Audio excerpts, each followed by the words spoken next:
Sinauna. Ito ang tawag ay pinaupo sa asin. Ayan. Kado kasi yan. Ayan. Pinaupo yan sa asin tawag dyan. Mamaya medyo magpupula-pula yan pag malapit na siya maluto. Kaya lang ang apoy nito hindi masyadong malakas. Tama lang ang apoy niya. No? Ganyan lang ang apoy niya. No? Kalampay kung tawagin na yan.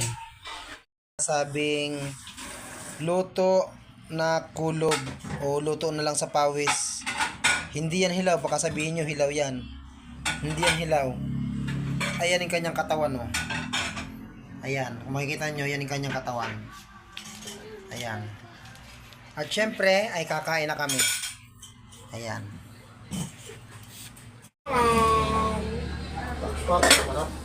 Wala kaming lamis eh, kaya ganito na lang. Hi po. Churro. Hi po.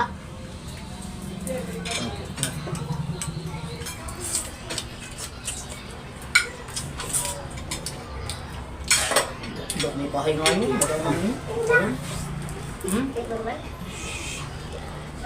Yummy. Sobrang lambot niya talaga guys. Kaya pag magluluto kayo ng manok, kailangan yung pinaupo sa asin. Ang ibig sabihin nun, timplado lahat yon.